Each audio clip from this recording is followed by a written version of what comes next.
I think let's go ahead and get started. Valerie, if you'll keep your eye on the waiting room and let anybody else in as they trickle in. Hello, everyone, and welcome to the Washington State Women's Commission's event tonight called Gen Z and COVID-19. We are very lucky to have some very amazing Gen Z panelists with us tonight who are going to be talking to us about their experience in the pandemic.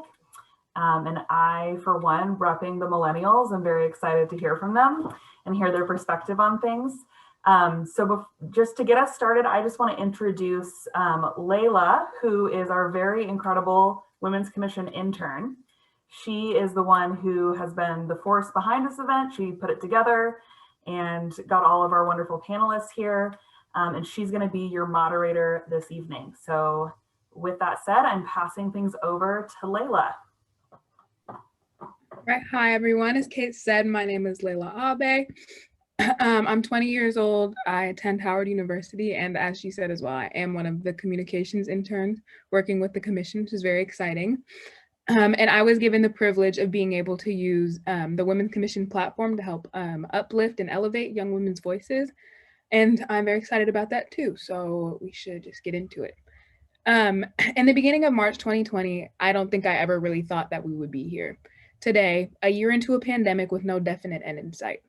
I was in Washington, D.C., excited about my spring break trip to Chicago and itching to see D.C. in the spring.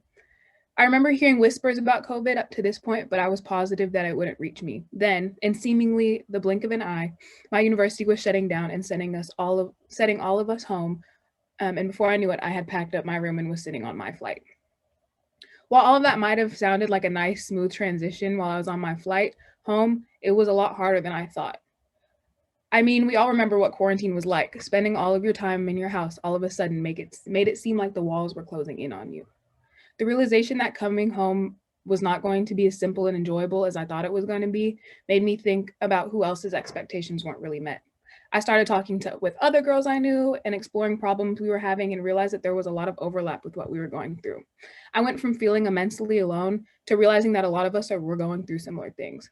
This realization shifted my line of thinking, and I realized the importance of keeping in contact with your friends and family, especially in trying to find new and creative ways to support your peers and develop relationships.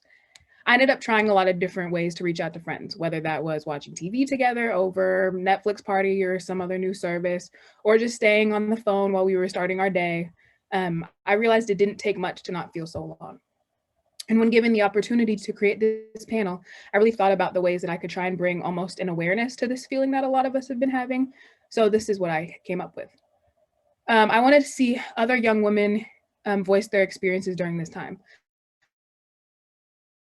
So I contacted some of my friends and peers and asked if they were willing to let everyone take a glimpse into their lives during COVID-19. So without further ado, here are our panelists. And if you guys would like to introduce yourselves. Sure, I'll go ahead. My name is Marin. My pronouns are she, her, and I attend the University of Washington, and I am 21 years old. Hi, I'm Tilda. I am 18. I use she, her, and I am currently at Seattle Central. Hello, everyone. My name is Destiny. I use she, her pronouns. I'm 20 years old, and I attend Paul Quinn College in Dallas, Texas.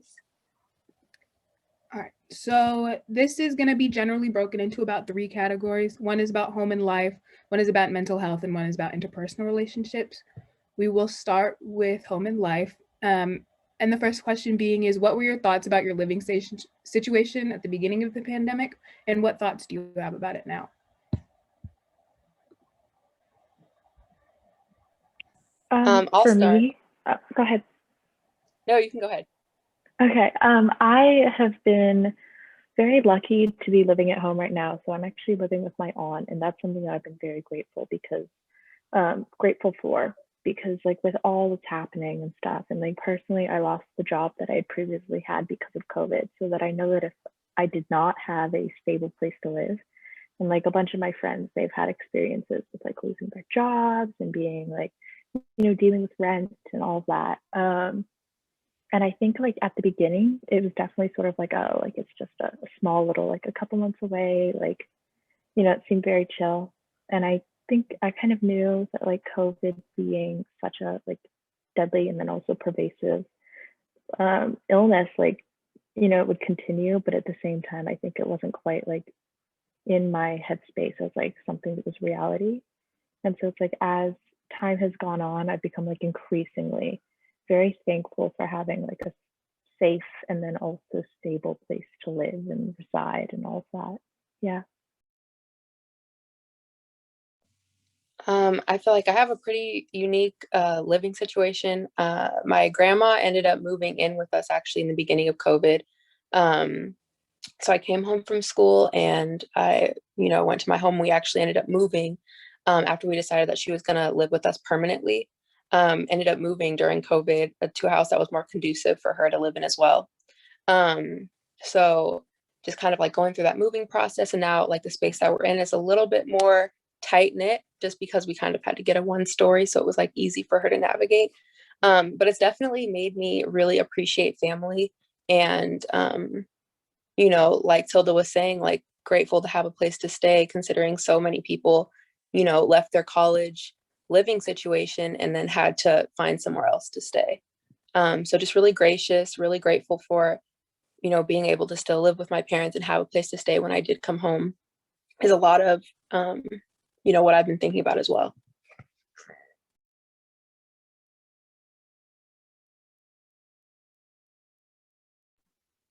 For my experience, I haven't had to adjust to much change in my living situation. Luckily, I'm really fortunate to live alone and to not have struggled too much with rent with my parents' help. And I think the biggest shift for me in how I feel about my living situation would be in terms of living by myself. Before the pandemic, I didn't necessarily feel so isolated. It was more a sense of independence and freedom. Whereas with the onset of the pandemic and quarantining and all those things, living alone, while I feel lucky that I don't put others at risk, like my family members, it definitely has made quarantining and social distancing harder, because I often wish I just had one roommate to commiserate with, but I'm really lucky to not have had to deal with any of the financial burden personally that comes with COVID and its impact on living situations. All right, thank you for those amazing answers. The next question is, I know that some people find like remote working or learning easier. Some people find it harder. So in what ways have you been affected by working from home? Is it easier? Is it harder?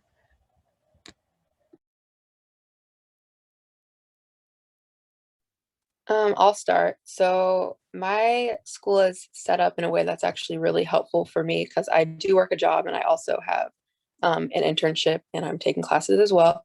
My school actually set it up so that way they pre-record lectures, so there's not a set time where we have to log in and everyone has to, be in class on Zoom per se. So, if you decided that you wanted to do all your homework on Monday, you could, that kind of thing. So that's been really helpful for me. It kind of just really makes you focus on time management and making sure that you're planning your time well, planning your day well, so you don't get bogged down with a bunch of work. And my internship is actually Central Time, so it's in Dallas, and I have to wake up super early to do that. And then, I finish around 11:15 our time, which is really helpful because it, helps me get my day started.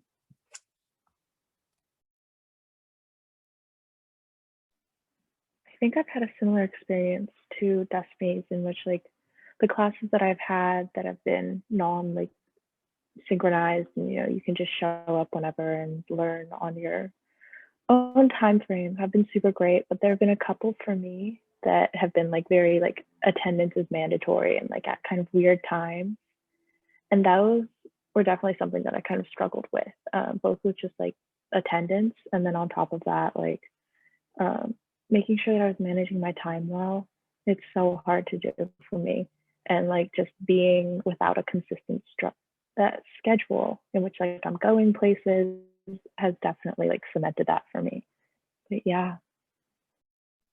I totally agree, Tilda. I found that the lack of structure and routine has made it easier to procrastinate. So I wish I was as good at time management as Destiny probably are, having to wake up so early. But yeah, I found it very difficult with asynchronous classes and synchronous classes in different ways to motivate myself to attend remotely. It's nice to be able to do things on your own schedule, but like I said, that gives you the freedom to procrastinate.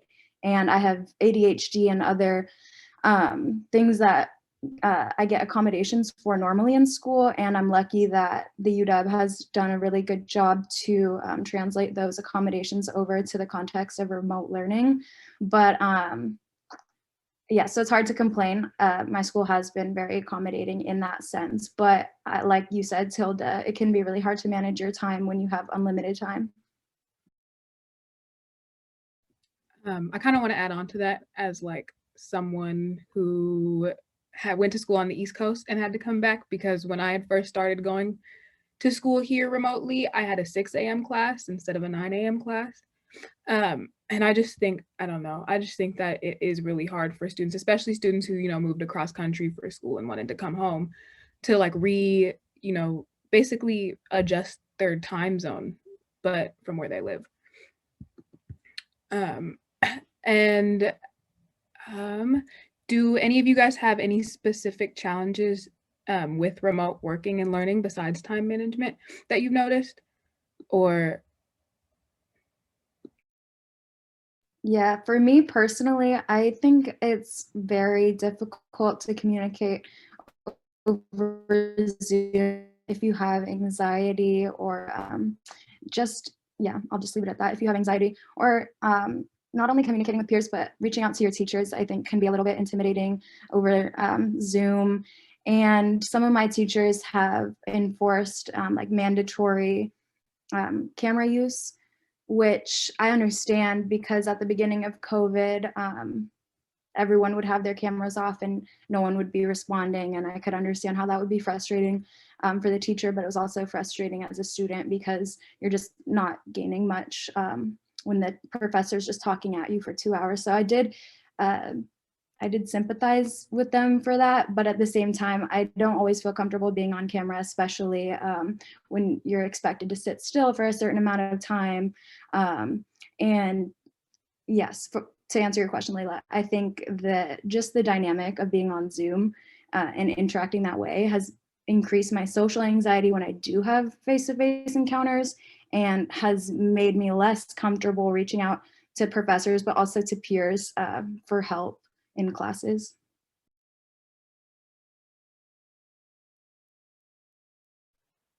I agree with that. I think that it has definitely been super weird for me not having like a face-to-face relationship with my professors and like being able to talk to them. And then also, I just think that there's something that you definitely miss when everything is like strictly online, and when things are like you only see them in like a certain context and all of that. And so I definitely think that reaching out to professors, it's like, it feels easier for me. I think in some ways it's just like shooting them an email, but at the same time, like there's no like personal connection there, like relationship that you're building it on, or it just feels very impersonal. And then it's hard to reach out in the way that I would under like normal circumstances, I suppose.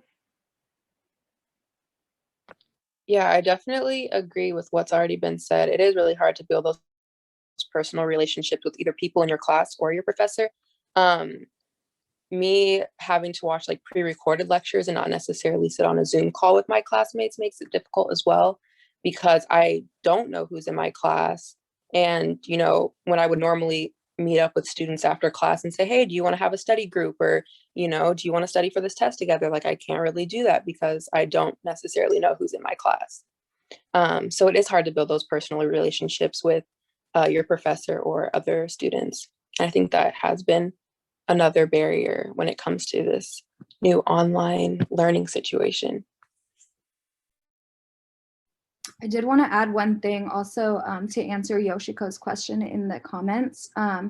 As far as advice for other students who are dealing with isolation, one thing that I learned in one of my classes was a platform called Discord. I had never heard of it before the pandemic, but I think it's been popular, especially now, among, I think, Gen Z, for discussing, like, I don't know, I think basically it's just a chat platform. You can have different channels.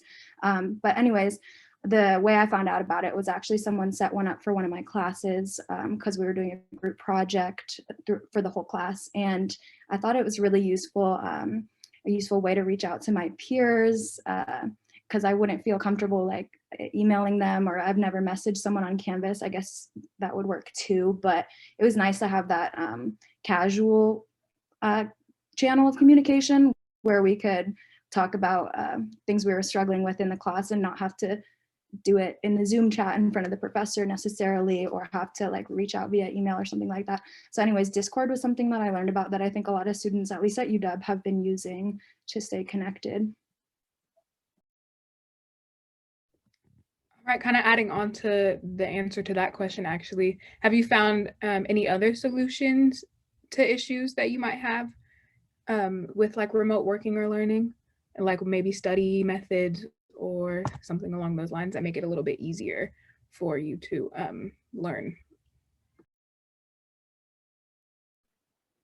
For me, I think I've been setting up, like, I've been working in blocks, and this is something that I always see in study books, and I always kind of like discount it. Just like, okay, yeah, duh. But I've definitely been utilizing it more recently, of just like setting a timer for like maybe an hour and working for an hour and then having a break. And then also like alarms and like making blocks of my day that I've been specifically using for study, because again, like that loss of routine has definitely impacted me. Yeah, so I don't know, just like allocating time that I'm doing one thing versus another has been super helpful for me. Yeah, I think something that's been helpful for me, just because I am kind of balancing a little bit more than I was when I was on campus, having a job and that kind of thing. I think it's really just utilizing your free days. So like I don't work every day. So on days that I don't work, catching up on some more homework for the next week or things like that, that I know will, kind of take some things off my plate for next and for upcoming weeks.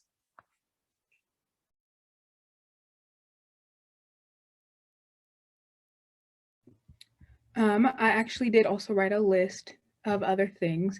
So I like to list some of those. I think the biggest thing is don't be afraid to take time off. This is a very weird time. You don't have to be in school. You don't have to be equally as productive as you were when it was normal. Like this is a very stressful time, I think, that we haven't really gotten credit for living through, living inside basically until an indefinite time, like in uncertain time, is definitely abnormal, and it's okay to just like take a break. You can work outside. I find that, like, at least for myself, actually going somewhere really helps me work. Actually, like I can't really work in my room, but like if I go to my mom's house or if I go just work with some friends maybe outside, that really helps me. And then also just actually like reworking or redecorating or creating spaces for you to work. Like the space around you, at least to me personally, is really important. Really kind of sets the tone. So if you have like somewhere that you like to be, it can create like more positive almost connotation with the work that you're doing at home. And to move on to mental health, I'm going to ask what your mental well-being was like before the pandemic and what it is like now, if there's been any changes, if it has improved, if it has not.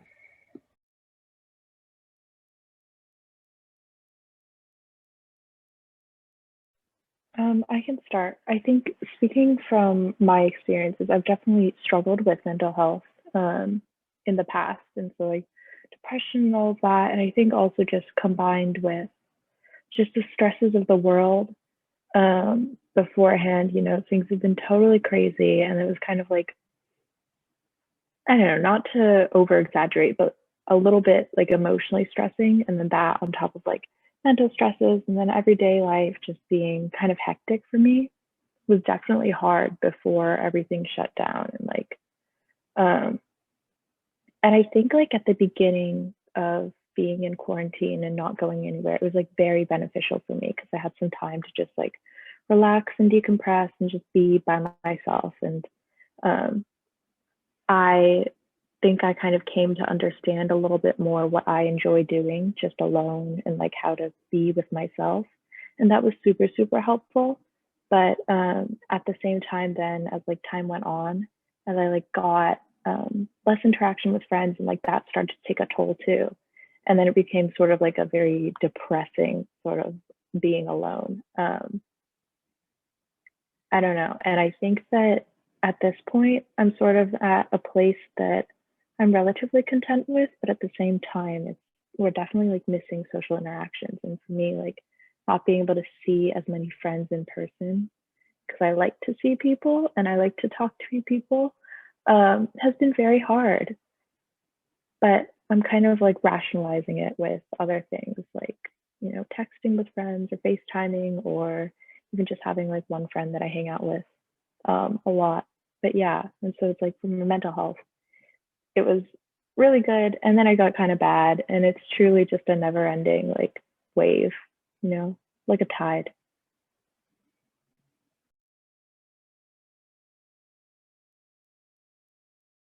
I definitely relate with that as well, whereas some days it's worse than others. I've had mental health issues, if you want to call it that, before in the past, before the pandemic, and I wouldn't say I'm completely without them now, but to be honest, I didn't notice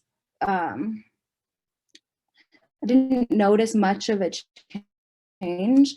If anything, I feel almost like, I don't know if it's complacency or just like a numbness, but I think the feeling of like never knowing when this is going to end and having been in this situation for so long has just led me to, it's just so normal to me now that I don't think about it the way I did at the beginning. At the beginning, I thought every day about how miserable I was, but it's almost like I'm used to the way things are. So it feels like it affects me less, but maybe I just am not actively reflecting on how things have changed in my life.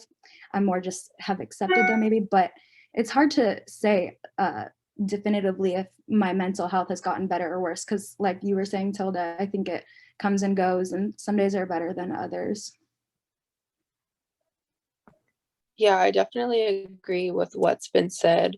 As someone who struggles with anxiety, it was really hard for me in the beginning to, you know, not be able to put a date where this was going to be over, because then it's just kind of like negative thoughts running in my head, like, okay, this is getting really bad. It's progressively getting worse.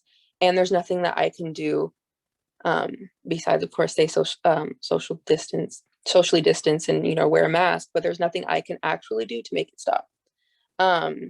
So yeah, like what's already been said, it really comes and goes in waves. I feel like since it's been a year, it's way easier to deal with and kind of, you know, find your rhythm and hang out with the friends that you can and figure out, you know, how you can still be social with people and get that social interaction and also, you know, take care of your mental health. I actually want to ask a follow-up question to you, Marin. Since I know you mentioned that you live alone, do you think that that's added like an extra barrier and maybe how you're feeling? Because I know a lot of people, you know, have gotten really close with family, but I also know, you know, kind of I don't live alone, but living with like roommates, it does get hard, like when you're not with people who, you know you and can like really anticipate your needs. Yes, I do.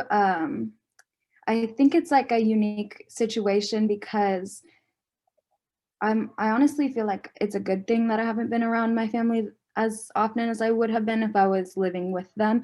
And because I had been, and I say that just because we would be at each other's necks if we were in that close proximity for that long, I'm sure, with the added stress of everything that's going on. But, and both my parents are older, and so they're like at higher risk for different reasons. But for that reason, it's given me like a peace of mind to be by myself in a way. But yes, I do feel very isolated, not having, it comes down more to like my peers because I still see my family a lot. They live in Seattle, so I'm still lucky enough to see them when I need to see them. Like you were saying, Layla, like if I need to study, I'll go to my parents' house also. or if I'm just having a bad mental health day, I can always go there, and that's a really big relief to have. But I do appreciate living alone at the same time, even through all of this, because um, since I've been doing it for a while, I can like appreciate my alone time and be comfortable in it. So it's like a nice way to recharge when I am having a lot of anxiety. But I also get cabin fever and stir craziness. So yes, like for me, it's more important to leave the house than to see people. That's what I've found. So as long as I can get myself out of the house, whether it's to study or just be on a walk, that like brings me a lot of peace. And then I don't feel the need to be around people physically, which has been, yeah, it's been a positive, I guess, if anything. It's increased my own safety and my family members too. And then kind of following up on what you said, Maren, about wanting to go outside versus wanting to just see people. Is there a specific, or like what aspect about the pandemic challenges your well-being the most? Like, is it not really being able to go outside? Is it not really being able to see people? Is there something else?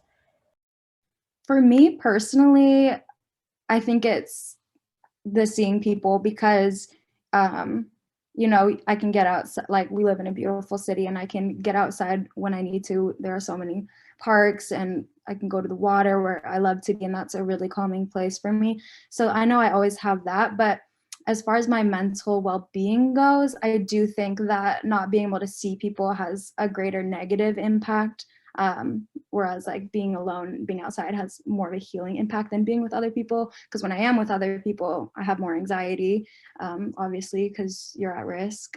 But I am a really person, but having like waves of depression and waves of wanting to be super, super social, it comes and goes for me personally. So at times, there are days where I can't stand to be by myself for like 5 minutes, but you can't do anything about it. So I would say that is the hardest thing, the not seeing friends. And also, to add on to that, not meeting new people. That's one of the main parts of it, because it's not only do you not get to see the friends that you already have, you're not making new friends, which is something that is always super important to me, especially like being in college. That's one of the experiences that I hope to benefit from. But I do feel like I've lost out on that opportunity, meeting people through social events mostly.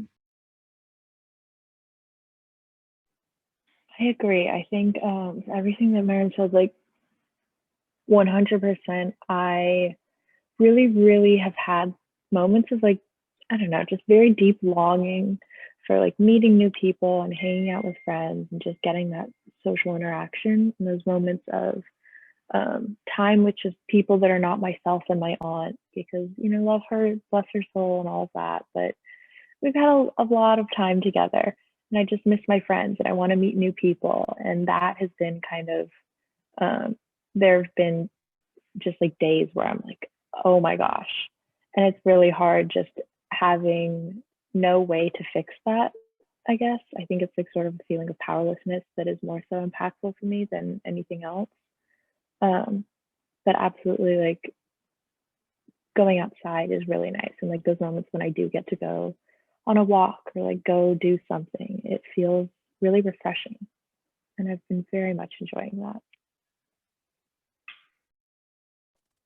Yeah, I think one of the hardest parts for me was definitely going from being really independent, living on campus far away from my family in Texas, to coming back home and living under their roof again.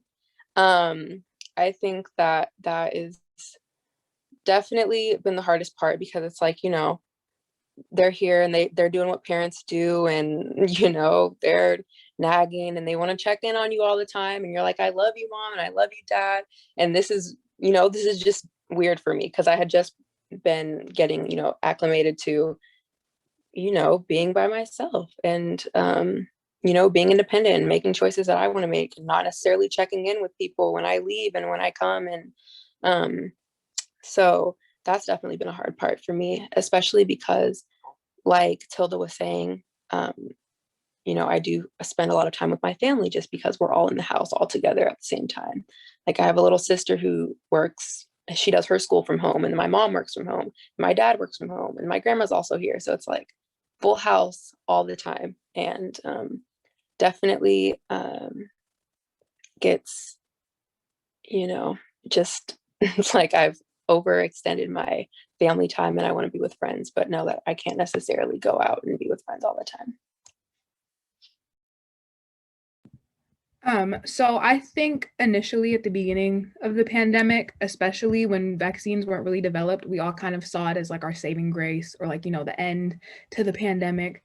And now that vaccines are rolling out, I'm just wondering, like, what are your reactions to it? Like, what were your initial reactions? What do you think about it now? What are your family's reactions? Like, does it give you like some sort of glimmer of hope, or does it kind of make you think that nothing is really going to change quite yet?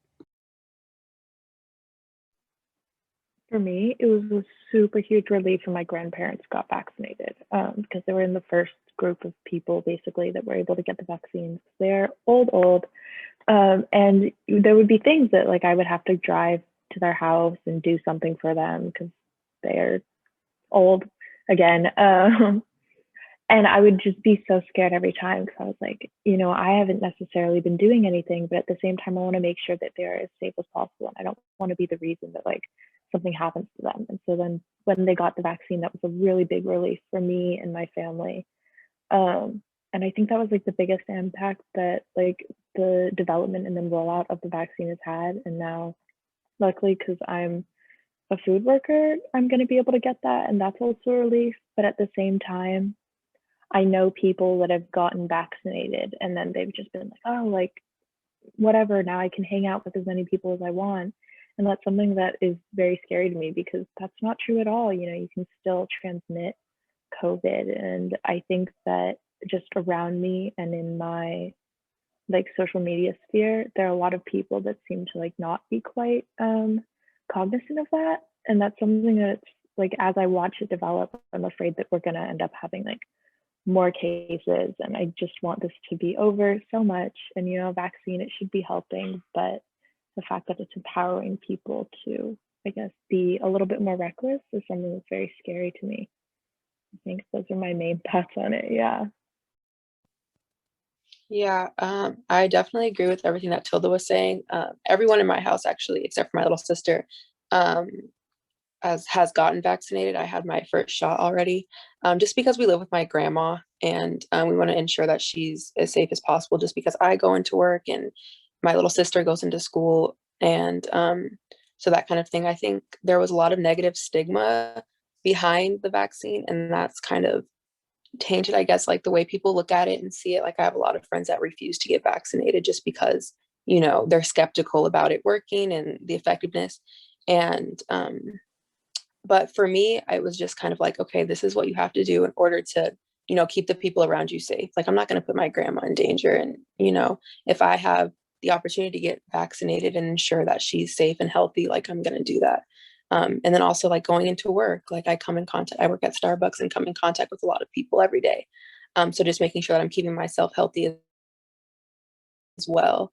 And just kind of like, staying on top of what I need to do and thinking about other people more than, myself and how I may feel about how fast the vaccine rolled out and all of that kind of stuff. I would agree with everything that's been said also. My grandma getting the vaccine was definitely a highlight of the pandemic so far. And I'm super excited to be getting mine very soon. But like you were saying, Tilda, I do also have anxieties over how people might become more lenient or, as you said, reckless with their behavior around COVID. Even with things reopening like restaurants and gyms and things like that, I think people just get more and more comfortable as time goes on. And I think the more people that get the vaccine, the more people that think they don't need to get it. So yeah, that definitely is a fear, but overall, I think it's a positive and it gives me more hope than dread because it's progress.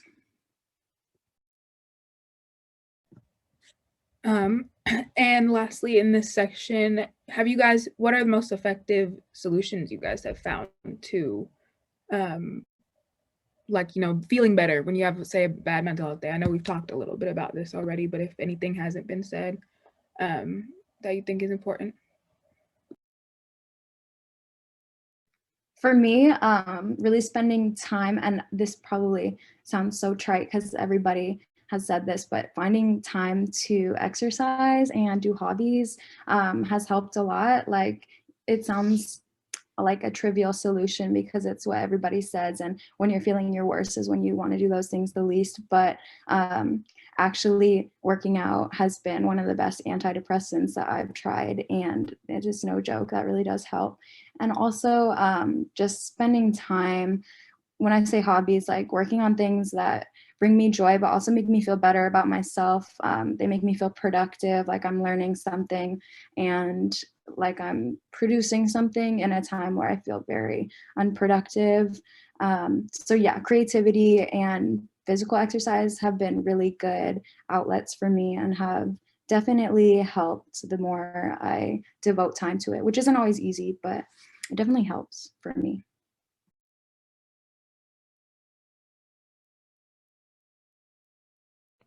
Something that go ahead. No, go ahead. You were first.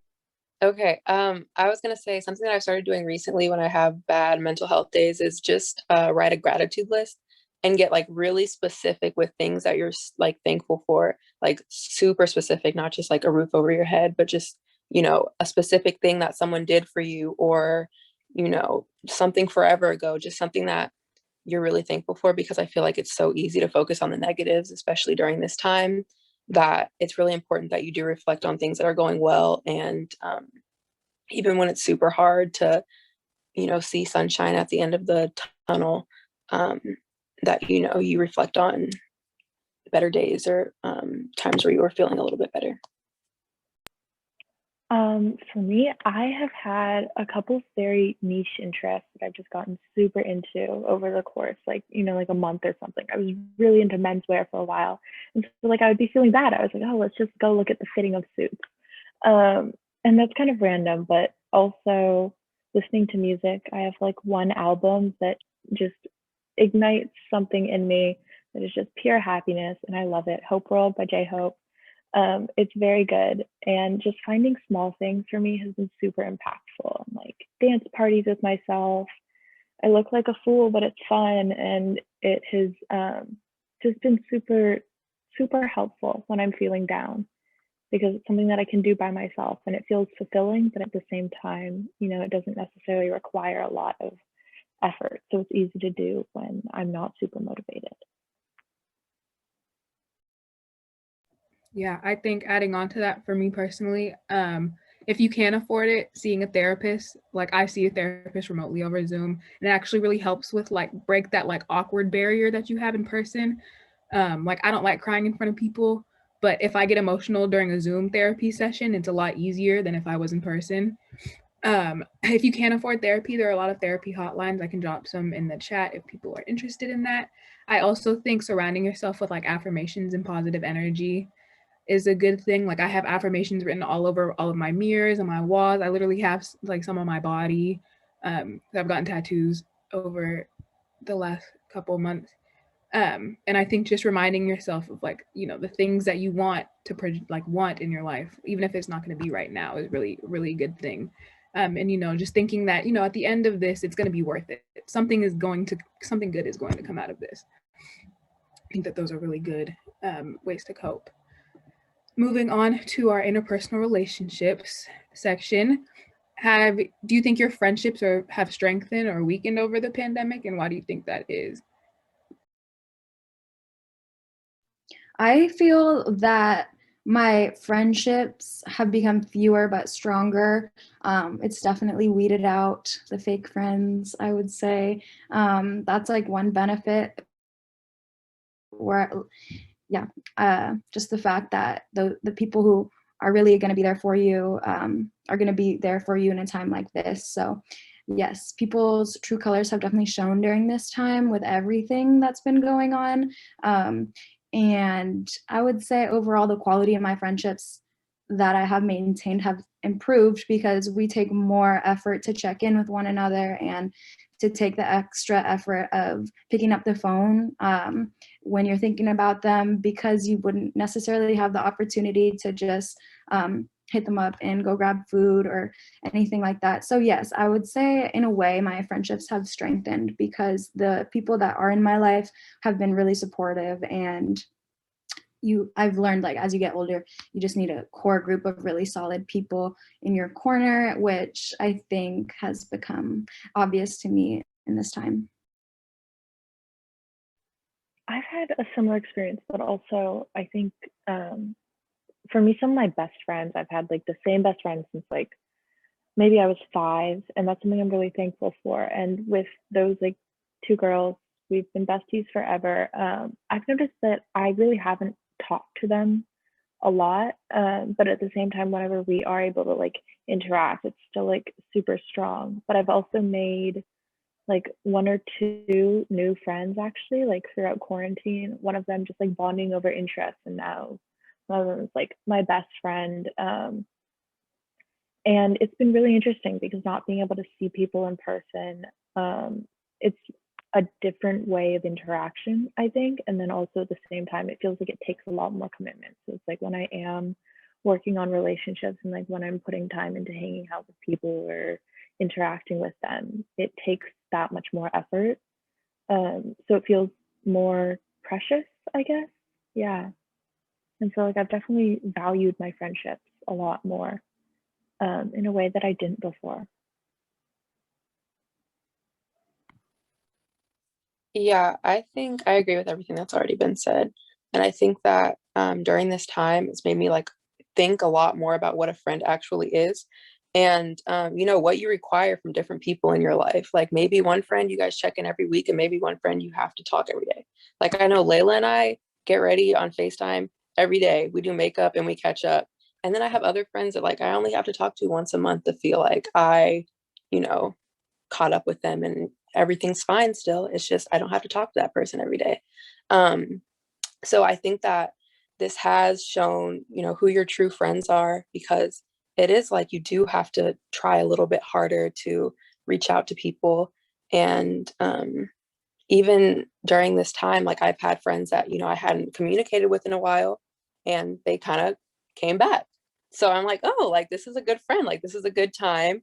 And, we're going through this difficult time together after we hadn't talked in years. So definitely helped me kind of focus in on what a true friend is, especially, growing up and you're like, okay, these are like my solid friends that I want to take in with me to like adulthood, and we're going to get old together and all of that stuff. So, yeah.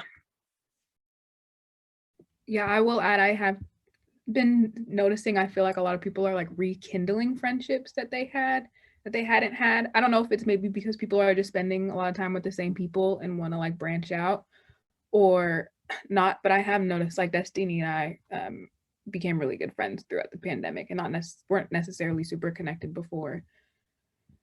In what ways have you gotten closer with your friends and peers? And in what ways have you noticed yourself distanced from them? One way that I think we've grown closer is that we've been forced to talk about things that we might not have talked about before, just because what else is there to talk about? Like you can't just say, what are you doing? Because it's the same thing every day, That's not a fruitful conversation. But the time we're living in, obviously, there's a lot to talk about and a lot to work through with your friends emotionally. So I've found that I'm getting to know people better because I just feel closer in that way, in the sense that people are more comfortable, I think, sharing like mutual struggle through this whole thing. And also, what else are you going to talk about mostly? So yeah, in that sense, the relationships that I do have gotten a little bit deeper, I think.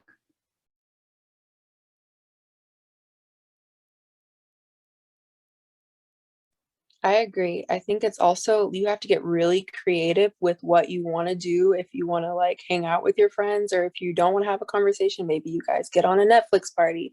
But I feel like all of these options that now, like once weren't really things that you would do with your friends, are now like options. So it's like, oh yeah, we can go on a picnic, which we wouldn't normally do. Maybe in previous times we would go to the mall or we would go to a movie, but now we're like at a picnic and we're talking and we're enjoying fresh air. So I feel like that definitely, um, makes you more conscious of what other things people enjoy doing. Like what hobbies can you do when you're not around a bunch of people? So you kind of get to know them in that kind of way too. Like how creative can you get with what we can do today because we've already exhausted all of our other social distancing options. Yeah, I agree with what Destiny was saying, and I think I kind of want to reiterate that with all the times that like I have been able to see my friends in person, I found that like we do things like talk a lot more and like actually, vibe with each other in a way that we would have done before, but definitely not like with that same consistency because I previously maybe we would get together and like just hang out and we'd be like all in a room, like on our phones individually. And it's nice to be in each other's presence and all of that. But I can be on my phone individually alone, and I can't do that when I can't talk with my friends when I'm alone. And so definitely, it's like led me to cherish those moments a little bit more, and I can like also see that a bit from the people that I am able to spend time with in person, and then also even virtually, like it feels more precious and also it's more connected. I think like what was said before about it being a bit deeper, sometimes I find myself having deeper conversations or just more authentic per se, less surface level, and that's something that I've really appreciated. Yeah, I think us being able to have like these more deeper and vulnerable conversations has also led us to have a lot more meaningful relationships and maybe quicker than had happened before. So if you have had any relationships or friendships grow during the pandemic, did it feel different than normal life? Like did it feel expedited or did it feel kind of normal?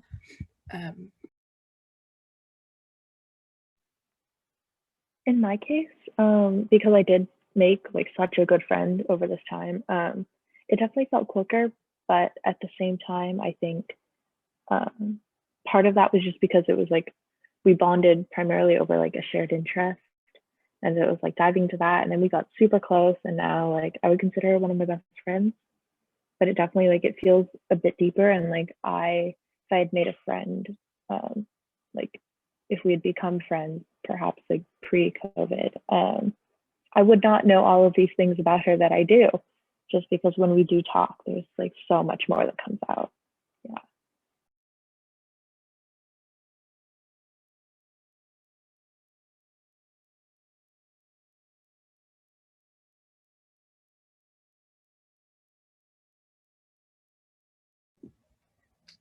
Any other thoughts? I I think- mainly Oh, go ahead. go. Okay. I think if anything, maybe like people who I have grown closer with since the beginning of the pandemic, if anything, it may have been expedited just because I'm not hanging out with groups of people. So hanging out with just one person one-on-one, like back to back to back, just to like minimize the number of people I come in contact with, or just because, just keeping your circle small, I feel like has been conducive to a little bit like closer and faster friendship growth, just because I'm not hanging out with people in group settings, or I'm not waiting until there's like a social gathering to go as a group. I'm more likely going to be hanging out with you one-on-one and probably more than once. So I guess if that answers your question, Layla, that's how I would feel about it. I agree with what Marin and Tilda already said. And I think in addition to that, also, there are only a few friends that I hang out with just because they're the few friends that I feel like are being conscious of, how many people they're around and that kind of thing. So because of that, I feel like I built a stronger relationship with them just because I trust that they, care about their health. Therefore, they care about mine and they've been limiting who they're around and things like that. But I definitely agree with what Marin and Tilda said as well. All right, so we are we're starting to come towards the end of this hour that we have. And I noticed that there were some comment questions. And since Marin already answered this kind of, you find it, from Yoshiko, do you, Tilda or Destiny, or if you have any other advice, Marin, any advice for other students struggling in isolation?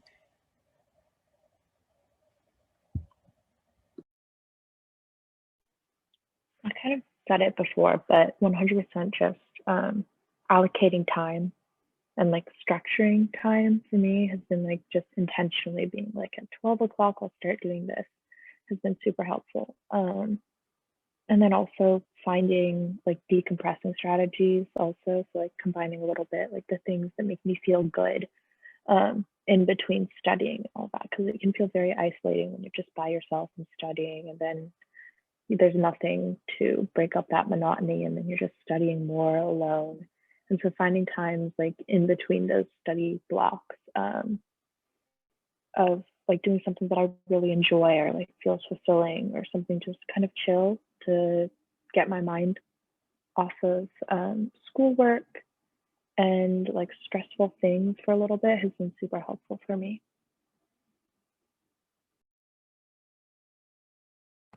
I agree with what Tilda and Marin already said.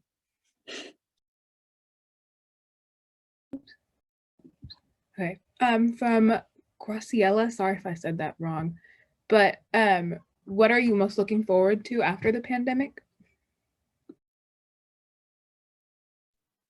I'm looking forward to going back on campus. I miss just being on a college campus and, walking around, and there's just everyone, hustle bustle, that kind of thing, and just, laying out on the grass and being in Texas where it's warm, even though Texas is a little bit going crazy a little bit right now. But I definitely miss being on college campus. I think in the same vein as Destiny was mentioning, I miss like going out. I miss like going to class and having that travel time. Personally, I love being on public transportation. So I really enjoy taking the train or the bus, and like that little commute time is something that I've really, really missed. Yeah, I don't know, so small things like that. I'm a senior, so I won't get to go back on campus anytime soon, probably. So, but I would be looking forward to that if that was in the near future. I would say the thing I'm most looking forward to otherwise, and this is optimistic, of course, but like Layla said, we have to manifest what we want in the future. So traveling abroad, ideally, I will be very excited to be able to do that. I was supposed to be studying abroad this year in Spain. So that was kind of a bummer that I didn't squeeze that into my college experience sooner and that I left it till the last minute. But that just is motivating me to travel once it's safe to do so after I graduate. And yeah, that would be what I'm most excited for. That and birthday parties. Like I really love to celebrate people's birthdays really big and make them feel really loved by a ton of people. And I'm excited for holidays and things like that with the whole family. I think I'll add to that one. I think one of the biggest things I miss is just like being able to sit down somewhere and like people watch, and like, I don't know, I haven't really been in like a setting where there's like a lot of people, but that used to be like one of my favorite things to do if I was bored, or like being able to just smile at people in public and not feel like you look stupid because they can't tell that you're smiling. Or like, I don't know, walking in somewhere like a bakery or something and being able to smell like what it smells like in there. I don't know. I miss like the little things like that mostly. What change or consequence of the pandemic are you most fearful of?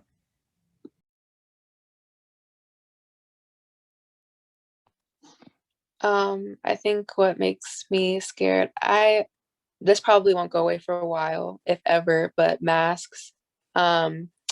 It's kind of sad that we all have to wear masks, like Layla said. Like I do miss seeing people's smiles, and I work as a barista, so talking with people is a big part of the job and interacting with people. So it is kind of sad that we all have to wear masks, and that's kind of like you can only see people's eyes, and I just feel like smiles are so important, and we just don't really get to share them anymore.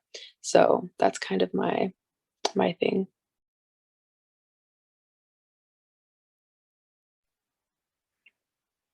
This is a little bit, I don't know, general, but also very much related, in my opinion, to the pandemic and like all of this isolation. I think that like political ideologies, at least from my perspective, have become so extreme, especially on the right. I think personally, my politics tend to maybe veer very left, but just people being alone or whatever and not having like the same level of social interaction. It's like just, I don't know, I think in the political sphere and then also just in terms of social justice, it almost feels like we've regressed during the pandemic because like people on their phones or whatever on social media, and it's just like perpetuated, and we get like this rhetoric that is so consistent with our own ideology. In fact, like I guess perpetuating it like even further, that like there are a lot of things that are scary because like just my identity sometimes like in politics lately it's come under fire, and you know I'm sure that like for y'all that has also been true, and like it always has been true, at least for me and like who I am. But at the same time, it's like almost gotten worse, become like more highlighted and more of a controversial topic. And I don't think it's necessarily of a direct relation to like the pandemic itself, but absolutely like as a side effect of isolation. That's something that I've noticed, and that's very scary.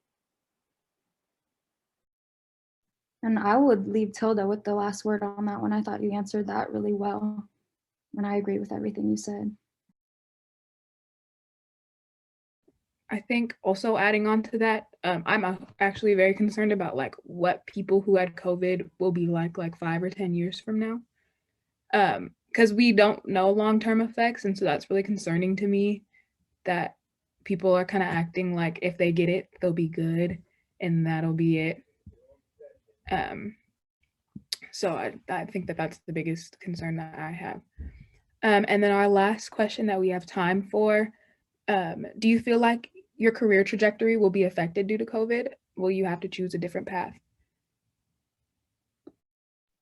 I can speak to this as a graduating senior. I definitely think that it's slowed down my career trajectory. I don't think that it's closed off any potential avenues that I would be wanting to go down, but just in terms of acquiring like an internship and the opportunities that are available being more limited and things being remote, I would say it's made things more difficult thinking about a job after graduation. But at the same time, I feel a little bit less pressure to go straight into my field, which to be honest, I wasn't planning to do anyways. But I think there's a little bit less pressure to get a job right out of graduation, considering the circumstances. At least I've internalized it that way. But it's hard to say. I guess time will tell. But I'm being optimistic, and I'll say that I don't think it's very severely negatively impacted my career trajectory. If anything, since I'm interested in law and social justice, if anything, it's opened my eyes to other potential areas of social justice that I maybe didn't even realize I would be interested in being involved in. So yeah, I'll leave it at that.